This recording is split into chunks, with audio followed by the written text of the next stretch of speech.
नमस्कार मित्रों, अब बात होगी पांचवें और छठे भाव की। पांचवा भाव कुंडली का अत्यंत शुभ भाव है क्योंकि ये त्रिकोण का मालिक है। पांचवा और नौवां भाव त्रिकोण के मालिक है।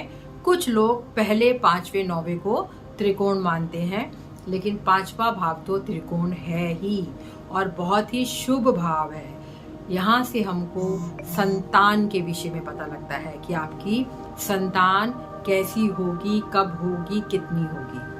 आपको पता लगता है कि आपकी बुद्धि कैसी है। इसके अलावा आपके पिछले जन्मों के पुण्य के बारे में पता लगता है कि पिछले जन्मों में आप क्या करके आए हैं, क्या कमा के लाए हैं, क्या पुण्य आपने इकट्ठे किए हैं। मतलब पिछले जन्मों का इंक्लिनेशन आपको यहाँ से ही पता लगता है।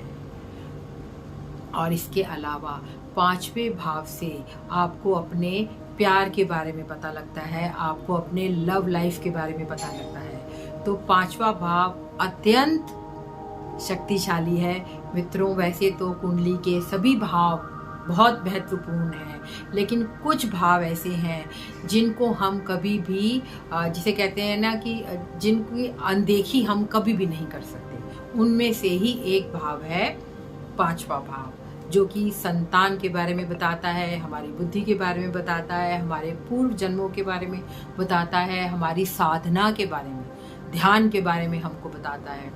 इसके अलावा वो बताता है कि हमारी लव लाइफ कैसी होगी। आइए अब बात करते हैं छठे भाव के बारे में। छठा भाव है रिपु, ऋण, रोग, यानी कि 3 र या 3 आर कह लीजिए।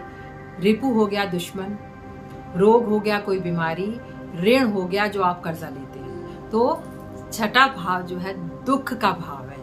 यहाँ से आपको पता लगता है कि दुश्मन होंगे तो कैसे होंगे, कितने होंगे, क्या क्या मुश्किलें आपके सामने आ सकती हैं जो आपके दुश्मन आपको दे सकते हैं। रोग आपको क्या क्या हो सकते हैं, ये रोग का भाव है। अगर छठे भाव का मालिक थोड़ा कमजोर है तो वो, और या फिर कोई पापी ग्रह मालिक है और वो बहुत ही अशुभ अवस्था में है, तो आपको कोई ना कोई रोग दे सकता है, वो कोई ना कोई बीमारी दे सकता है।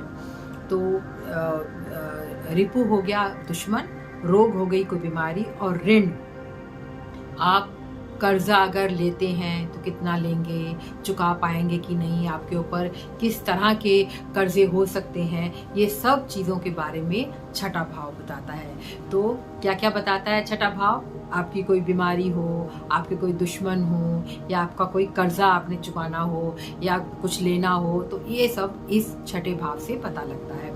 कभी कभी मित्रों ये भाव आपको ये भी बता देता है कि आप किसी रोग के कारण बहुत ज़्यादा परेशान तो नहीं हो जाएंगे, या फिर अगर कर्जा लिया है तो उसकी वजह से आप किसी ऐसी मुसीबत में तो नहीं फंस जाएंगे कि आपको जेल यात्रा करनी पड़े, या फिर आपको कर्जे की वजह से कोई आपके ऊपर मुकदमेबाजी हो जाए। तो ये भाव बता देता है कि आपके दुश्मन आपके ऊपर कितने तरह से हावी हो सकती है और क्या बहुत ज्यादा तो हावी नहीं हो जाएंगे दुश्मन। तो ये सब चीजें छठे भाव से आपको पता लग जाती हैं। और 12वें भाव में जो भी बैठा है ग्रह, वो इस भाव पे दृष्टि भी डालता है। 12वां भाव जो है वो भी इसी तरह का भाव है, दुख भाव है, जो आपको जेल यात्रा तक करवा सकता है। तो इसलिए छठे भाव को और 12वें भाव को दुख भाव कहा जाता है, या फिर 8वां भाव जो है कुंडली का वो भी दुख भाव होता है, वो मैं आपको आगे बताऊंगी। पर आज हमने बात की 5वें और छठे भाव के बारे में। 5वां भाव बहुत ही पुण्यों का भाव है, बहुत ही शुभ भाव है, और छठा भाव रोग, रिपु, ऋण का भाव है। तो अगले वीडियो में हम बात करेंगे 7वें और 8वें भाव के बारे में। तब तक के लिए नमस्कार। अपना ख्याल रखिए मित्रों, अपनी सेहत का ख्याल रखिए, और मेरे चैनल को सब्सक्राइब करते रहिए, लाइक करते रहिए, शेयर करते रहिए।